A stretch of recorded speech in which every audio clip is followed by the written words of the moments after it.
is up, everybody? Welcome to a Sunday edition of Crunch Time here on RotoGrinders. It will be our last Sunday focusing on baseball content here for the foreseeable future. Obviously, we're down to a month left in the regular season, and we've got NFL starting next Sunday. So you'll see the prize pools for baseball on Sundays dry up pretty quickly.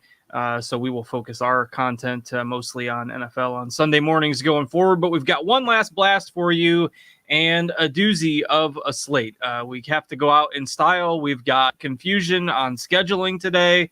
We've got weather. We've got pretty good games going on. So there's just a lot of stuff for us to get to. I am Justin Van Zuden, a.k.a. STL Cardinals 84. I'll go through the weather report in just a second here. I'll play the Roth roll for a few minutes because there's a lot today. But I will bring in my two co-hosts first. We've got Tim Buell with us this morning, a.k.a. Tasteful Tides. Tim, how are you? Good. How you doing, Justin? We're doing all right. Yeah, it's going to be a tough one to break down today. It's got a lot of, like you said, a lot of confusion. A lot of caveats, I guess you'd say, when we're breaking this down for people. Yeah, lots of stuff for us to get to and break down. And I've got two monitors going here trying to keep an eye on the lineups and the weather and, you know, what games we've got going on versus what games might get postponed. The Fanduel and DraftKings slates are a little bit different. We've got Keith Eister alongside to help break it down as well. And it's pretty early out where Keith is. So, Keith, did you have your coffee before you came on this morning? I did. I had a couple cups already, actually. FanDuel is definitely throwing a wrench into the day here, getting us started even earlier than usual. Plenty of rain, including for some of those pitchers that we really want to play on this slate. So definitely a doozy. Good word for that one. Yes, for sure. Well, I've got the weather forecast up here on the screen share. So we've got a lot of orange in the forecast and a lot of these games. So issue number one, FanDuel, the Colorado-Cincinnati game got postponed last night, and it was a late postponement, and it wasn't until after the slates got released for today. So Colorado-Cincinnati was supposed to start at 1:30, along with a lot of the other games. Well, because of the postponement and the doubleheader, they're now starting at 12:10. DraftKings has elected to remove that game from their slate, so DraftKings lock time is still the normal 1:35. FanDuel is keeping that game on the slate, and so it locks at 12:10. That's why we're on the air so early. And so we're going to focus on FanDuel because that's the slate that locks here in the next 45 minutes.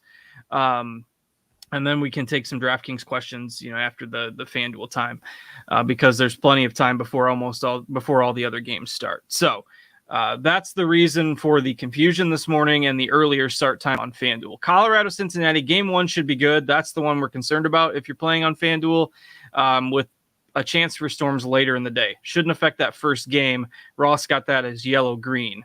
The other games that have issues, he's got orange-yellow with Miami, Atlanta. You've got two pretty good pitchers going in that game. Max Fried, the clear top pitcher on the slate, and Pablo Lopez. We've got orange-yellow there.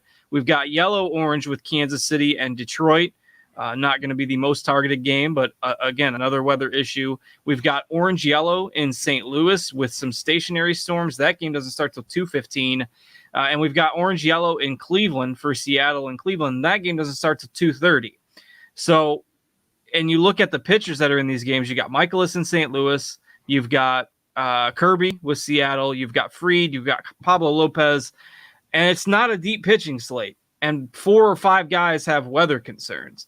So really difficult to peg right now before this FanDuel lock as to what you want to do with your pitchers today. You're going to have to keep an eye on the weather as the lock times get closer to whatever game you happen to be targeting and go from there. So with that in mind, Tim, I'll start with you. How are you planning to handle the pitching options today? So right now I have Fried locked in, and I'm just going to completely just bypass this first Colorado Reds game. I just don't think that there's anything that I have to play in that game, and I feel like the information that you gain by just passing up on that will be a benefit to you. So for now, I'm locking in Fried. I'm building a team around him. And then I will likely pivot to Montas if I can't pitch Fried and then just pay up for a couple extra bats. Yeah, I think that approach makes sense. Fried, Miami has one of the highest strikeout rates in the league over the last month. They're dead last in WOBA. They're dead last in a lot of offensive categories. That lineup right now is just brutal. Assuming the weather holds off, you're not going to get a whole lot of arguments that anybody other than Fried is your SP1 on the slate. I mean, the projected ownership shows the same. You've got Fried about 3 times as owned as the other guys. Like Michaelis is only 300 less than Max Fried, and he doesn't strike a whole lot of guys out. Lopez is facing Atlanta and has weather concerns of his own. So it's just really interesting. Keith, how are you handling this? I presume not a lot of difference of opinion here. No, Fried is definitely the top pitcher. You touched on the Marlins strikeout rate, and against lefties, it's the absolute highest in baseball, over 28%, in fact, which is a really big number. So this is a fantastic spot for Fried. Just going to have to wait and kind of see what this weather does. I think Montas is a very nice pivot, great ballpark there in Tampa, good matchup against the Rays. So definitely makes for a fine pivot if we, for some reason, can't get Fried. Too risky of a delay or something like that. I have interest in Lopez on the other side. He has not been as consistent here recently, but this is still a decent strikeout matchup against Atlanta. He's priced up though. I think for tournaments, I'm going to be taking on some more risk than I really want to. Lucas Giolito has been one of the toughest pitchers to figure out all season long.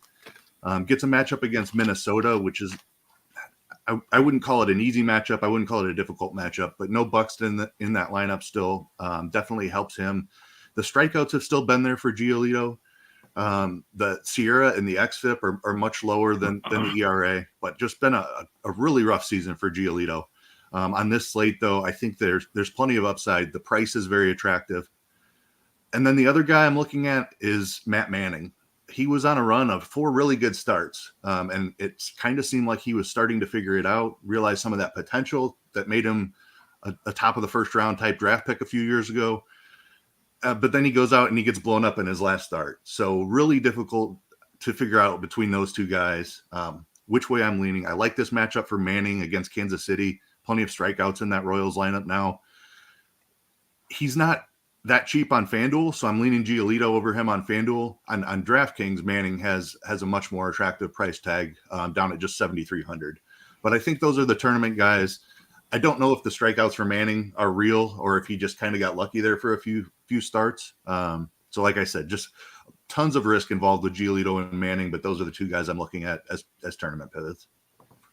Yeah, sometime in about 2030, Lucas Giolito will finally experience that positive regression that we've all been waiting for.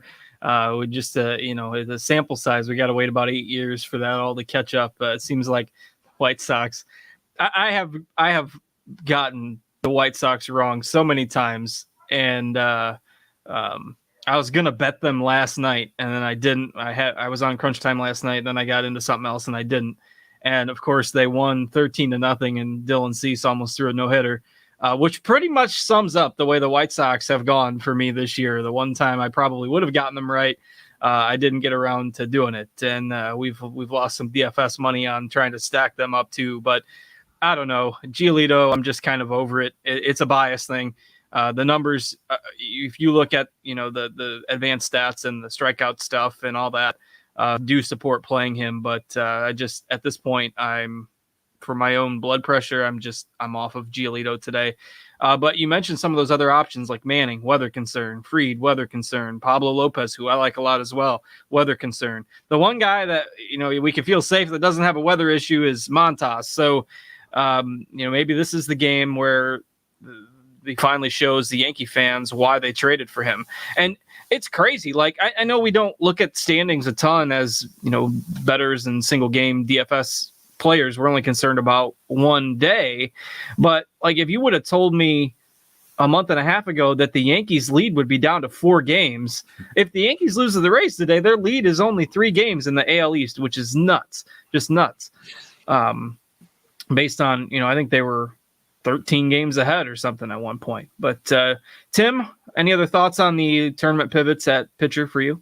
I agree with Keith on Giolito. I think that he can definitely be in like a 3-max setting. He could definitely be in a tournament setting in some of your primary teams for sure.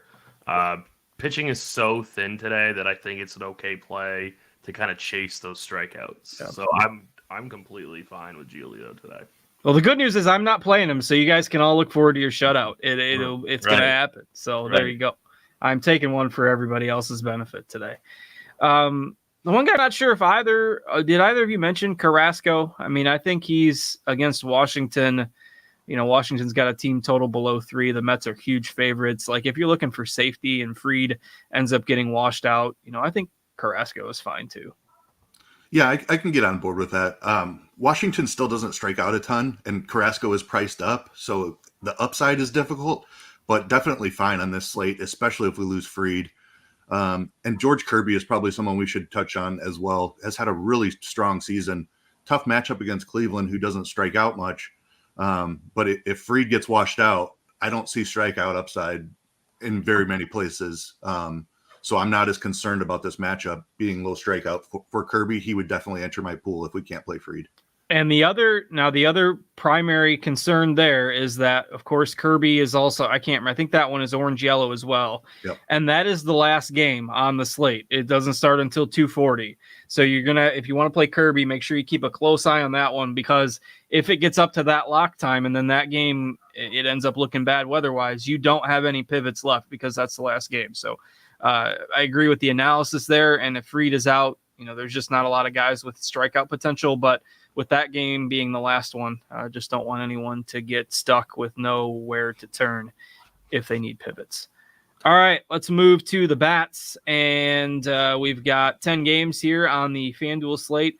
Not a ton of great pitching today. We saw a lot of good pitchers the last couple of days, so we should have some good offense to target. And Keith, I'll give this one to you first. Where are you looking at for offenses in general today? Yeah, definitely some great spots to look at here. The Mets against Eric Fetty, low strikeout pitcher, an elite offense there, tough ballpark, but really like the matchup. Weak Washington bullpen as well. The Rangers against Winkowski, another low strikeout pitcher. Seager is one of my favorite options on the entire slate.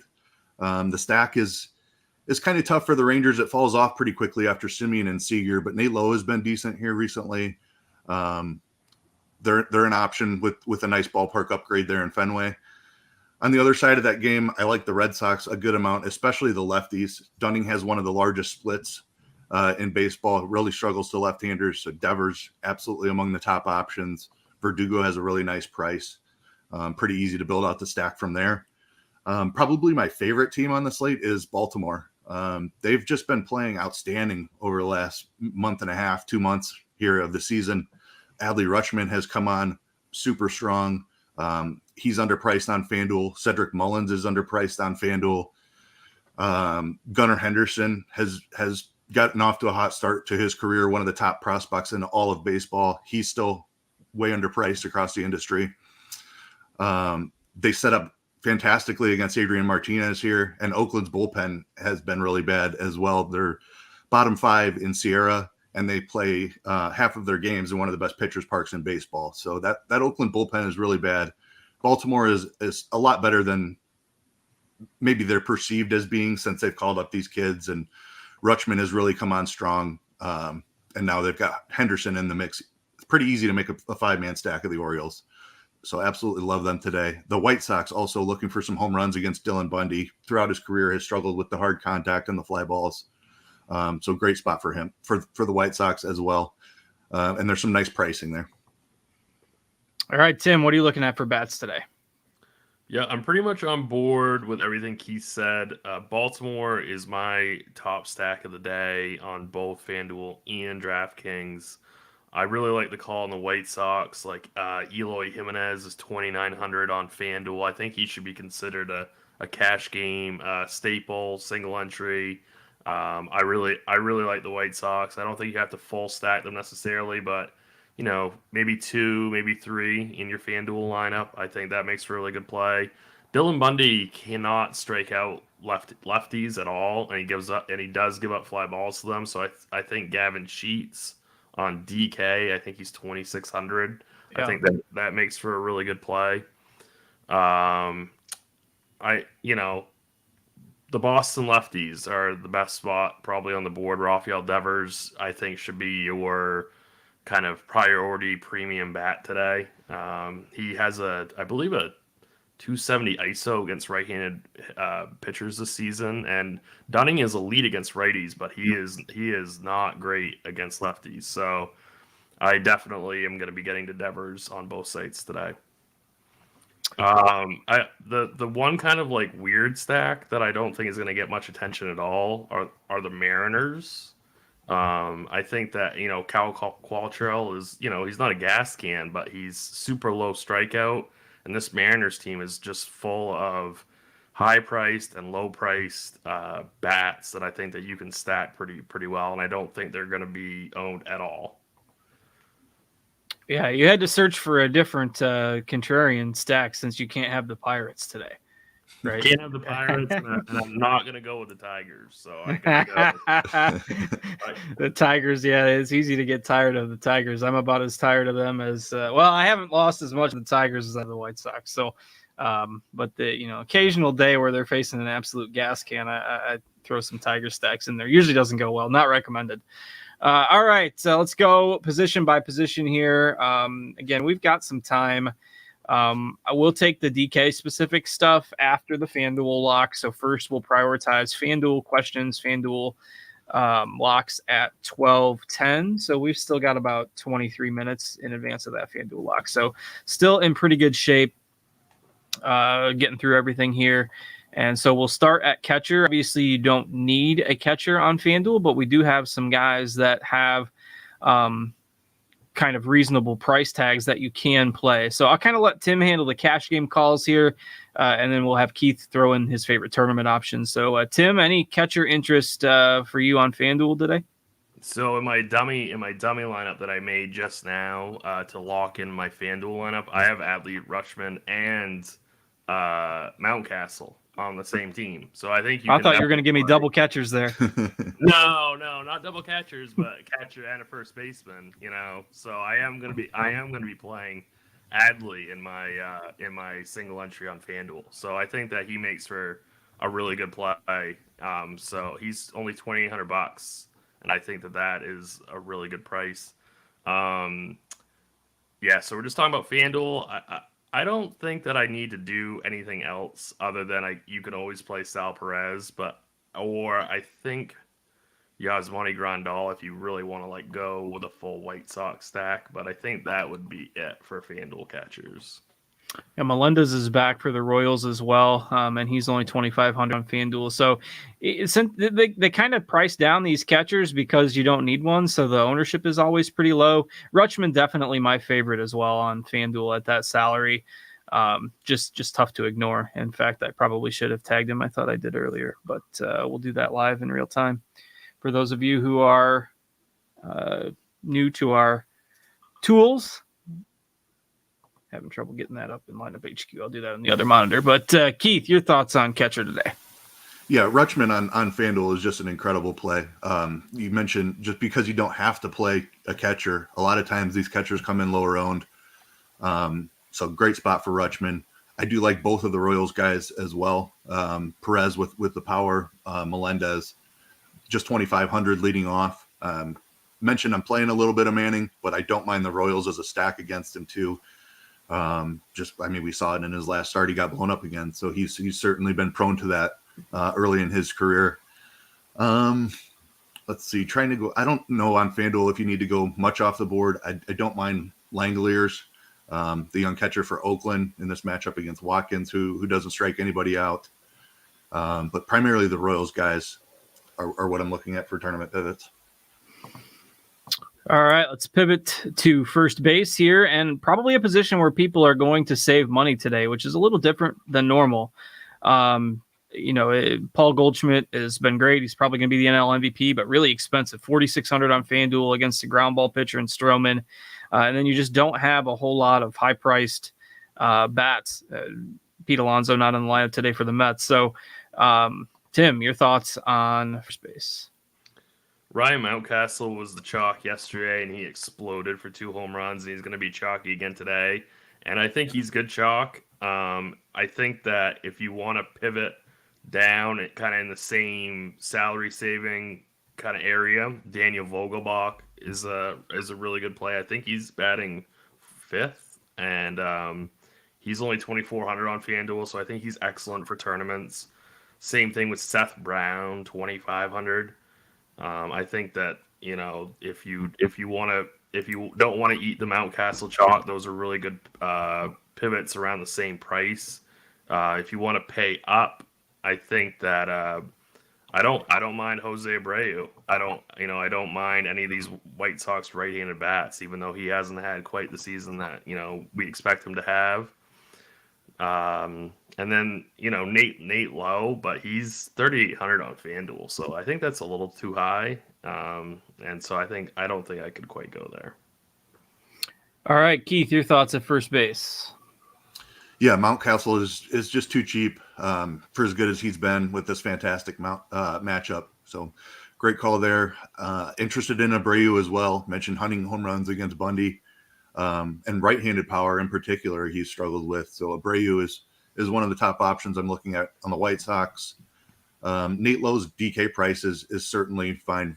On FanDuel, I agree with Tim. It's a little tough to get to him. I'll still have a little bit of exposure. But that DK price is nice. Casas as well, the Boston rookie, not available on FanDuel, but he's minimum price on DK. We love the Boston lefties here against Dunning. So nice spot for him. Goldschmidt, tough price, tough matchup against Stroman. No Pete Alonso for the Mets, kind of stinks. I like the Mets stack a little bit better. Expecting him in the lineup. Vogelbach is a fine option if you want to go down there. All right. Let's see. Yeah, like I say, it's probably going to end up being a save position for most people, particularly with no Alonso for the Mets today.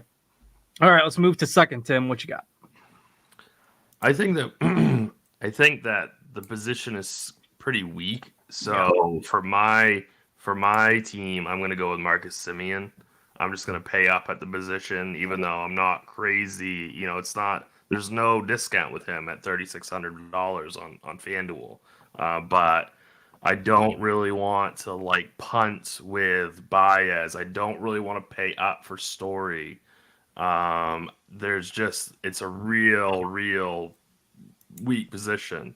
So I think that almost by default, I'm going to have to just play Semien and hope that he has a good game, because I don't see a lot here. Like in India in the first game, he's 3,300. I'd rather just pay the extra 300 for Semien. There's weather concerns with Detroit, so I don't know if I want to take the savings with Baez. So it's just I tried to find a way to maybe not play Semien, but I just couldn't find one. So he's my favorite play. I think that Jeff McNeil is interesting.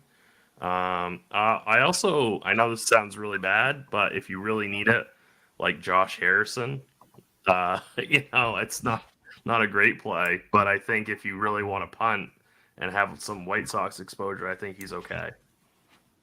All right, clearing up a little bit of confusion. It looks like Pete Alonso is in the Mets lineup today. For whatever reason, he got removed from our projections for a few minutes.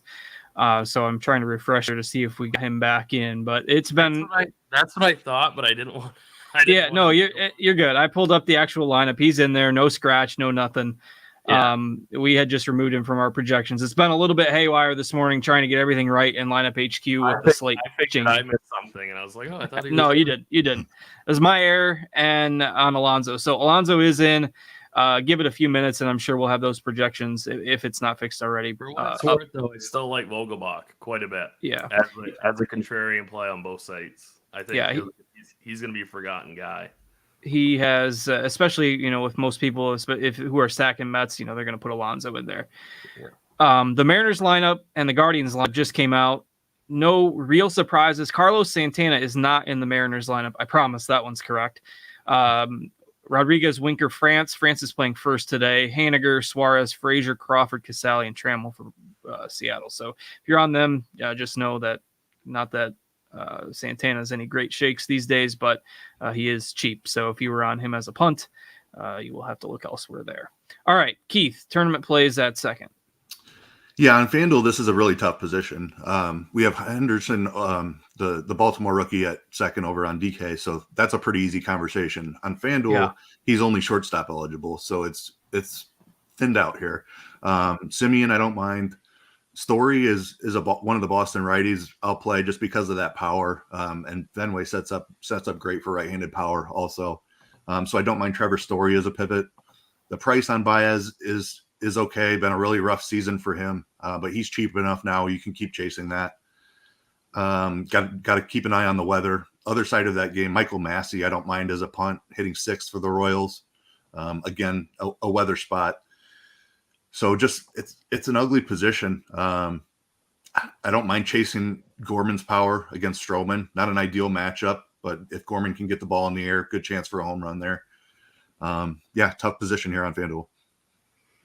All right, I know they're still working. You can see on the screen share right now, we've still got Alonso not projected for any fantasy points. So just be aware.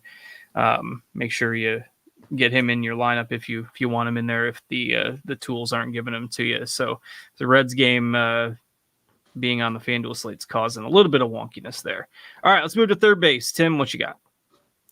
Yeah, we said it early on, like we want these Boston left-handed bats. Rafael Devers is the top play on the slate, in my opinion.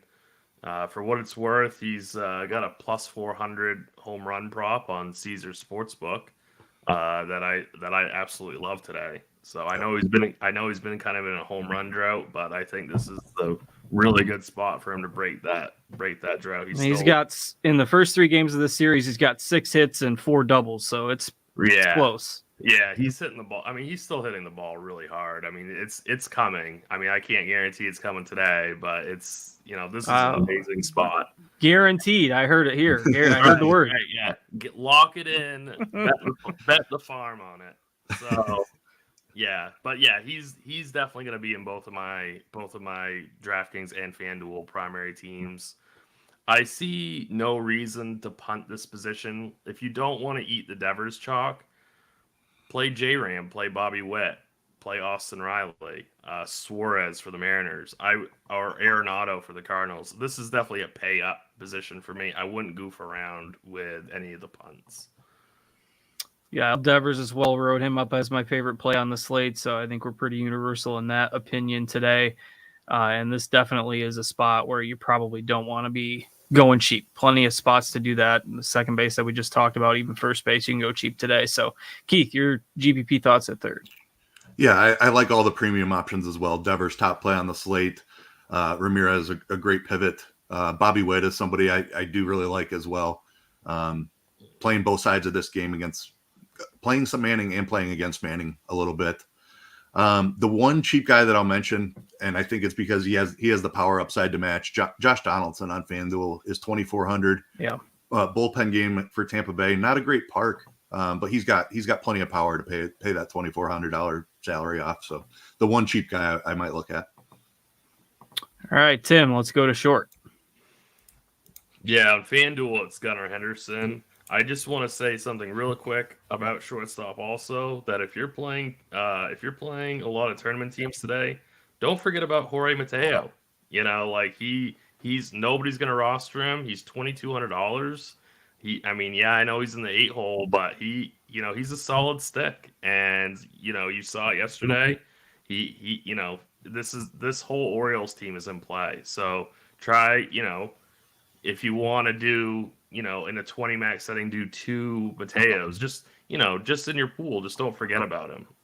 But yeah, Henderson is definitely your best floor option. He's going to be an absolute superstar. You won't be seeing prices on him like this next season. So yeah, we've got Henderson right now at 5% projected ownership on FanDuel. I will bet the farm on the over on that 5%. That'll be like Mateo's ownership. That'll be Mateo's ownership on FanDuel. Pump that about closer to 30 or so for Henderson. I know there are options at short like Seager, and it depends on site, right? Like because Henderson is second base on DK and shortstop on FanDuel, it is going to change your build. Like, I love Corey Seager a lot, but I can't prioritize him over Henderson on FanDuel, where Henderson is a shortstop. But on DraftKings, I like Seager a lot at short. So because of his positional differences, that will impact how you build your lineups today. So Keith, your thoughts at short? Yeah, Henderson on FanDuel, clearly the option. Seager, if you're paying up, certainly play them together with the utility spot. Both are two of my favorite options on the entire slate. Lindor is a guy I love as a pivot. Great matchup against Fetty. A little bit of a slow start to the season for Lindor, but his numbers now, he's kind of in that MVP conversation in the NL. Goldschmidt certainly the favorite, but Lindor is up there as well. He's really turned his season around. Trevor Story, I mentioned him at second. I don't mind him at short here. I love Tim's call on Mateo. Nobody's going there on FanDuel. Absolutely love that call. Carlos Correa, a guy I'm looking at against Giolito. Good power bat. Giolito struggles with righties as a reverse splits guy, so Correa could certainly touch him up. But yeah, absolutely love Seager and Henderson. Great pivot with Lindor. All right, let's move to the outfield, and then we'll take your questions. Tim, what you got in the outfield today? I mean, obviously, I would like to play Aaron Judge or Julio Rodriguez or even Starling Marte, but as of right now, I have Fried in my lineup. So if he ends up being a safe enough option, I'm not going to be able to get to these super high-end guys. So I'm going to have to, like on FanDuel, I'm going to have to be in that low 3, high 2s region, like with Cedric Mullins, Eloy, Santander, and Vaughn. Those 4 guys right now are my primary outfield plays. It's just tough. It's just tough to go higher than that. So I just can't. I really like Jesse Winker on FanDuel at 2,300. Like, I know he hasn't had that great of a season, but this is a really good spot. So if weather allows it, I think that you could definitely punt with him also. All right, Keith, and Mullins on FanDuel, like the two glaring price differences on the outfield today is Mullins on FanDuel significantly cheaper than he is on DraftKings, and Nootbaar for the Cardinals is still really cheap on DraftKings. He's a little more expensive on FanDuel. So I would plug Nootbaar into DK lineups. I'd plug Mullins into FanDuel lineups. Not a ton of differences outside of those two guys price-wise, but those are the two that stood out to me. So, well, the other one, real quick, just not in the outfield, but just in general, is Rutschman's price. Yeah. Oh yeah. Most of the catchers. Yeah. He's going to be like pretty low owned on DK, and I think he makes just for a spectacular GPP play. I'm sorry for backtracking the show there. No, you're right. Yeah, but that's one thing that's like he's going to be, I think, somewhat popular on FanDuel, but I think it's going to be tough to get him at whatever he is, like 5,600 on DK. Yeah. So if you want to take that risk, I think he makes for a really good GPP play. And keep in mind, we've only got FanDuel locking here in 5 minutes, and it's only one game, and it's a game that's largely going to get ignored. We really didn't even talk about it. Marquez away from Coors, not a pitcher you really want to attack. Nick Lodolo, a pretty good rookie pitcher for the Reds. Like, are either of these guys viable on FanDuel with the weather concerns and the later pitchers? Keith, would you look at Lodolo or Marquez maybe in some tournament builds on FanDuel? Yeah, Lodolo for the strikeout upside, I think you can certainly go to. He is priced up, so I would much rather play Fried, and he's priced right in that same range. So that's the reason I'm not getting to a ton of him, is because I still have Fried in my pool, and I'm holding out hope that I can play Fried. Yeah. Unfortunately, you have to make that decision right at lock because Lodolo is in the first game. So I'm skipping over him today just because of the complexity of the weather and how the schedule breaks out. But I think he's a perfectly fine option. Sorry, Keith. I really liked Lodolo today, but just reading Ross weather report, like it says, game should start dry, but with pop-ups firing in the afternoon, a delay is possible at any point. So, that's every game, though. I'd expect at this point, I'm expecting a roof leak in Tampa that washes out Montas. Yeah. So, I guess you're fading a roof leak in Tampa. But I'm just kidding. I'm kidding. I'm Those kidding. only for happen those in the that- NBA, right? But I mean, my point is, I would roster Lodolo in tournaments today, but I don't want to take that risk. And then if he gets 3 or 4 innings, then you're dead. So there's no swapping after that. Right. So he has an okay matchup, but I just can't do it. So we are probably going to get some questions on, like, is Max Fried safe, or is so-and-so pitcher safe? Frankly, at this point, we don't know. A lot of those games don't start for 2 hours. And so Roth has basically said he's going to be live tweeting weather radars today. So you're going to have to keep an eye on Roth as we get closer to the actual times of those games.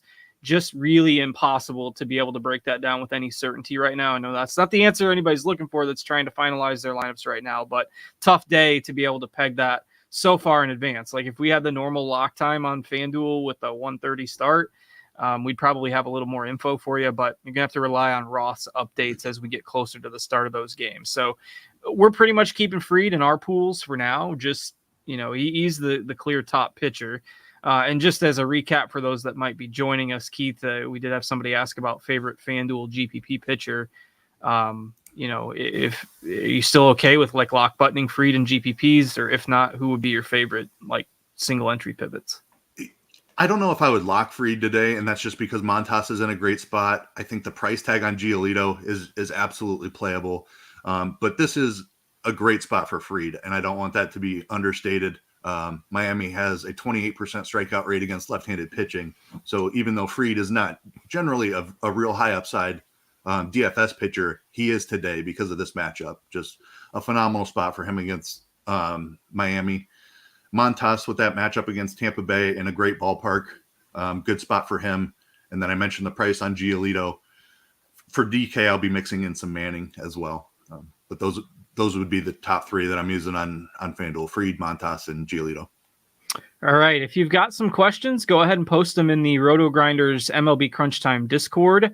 We'll get to those. And if you got some DraftKings specific questions, once we get through the FanDuel lock here, I will throw some of those in as well. Maybe grab a couple on YouTube before we get out of here. But NBA DFS is asking Tim, Verdugo or Nimmo on FanDuel and cash? Ooh. I got to find Nimmo's price real quick. Verdugo is really expensive on FanDuel. I think Nimmo's priced up a bit on FanDuel too. Well, I guess if you want to do just that 1v1, it's Verdugo. I would agree. Like we all like those Boston lefty bats today for sure. Verdugo's a way better play on DK for what it's worth. But if you really want to do it in FanDuel cash, then I would do Verdugo.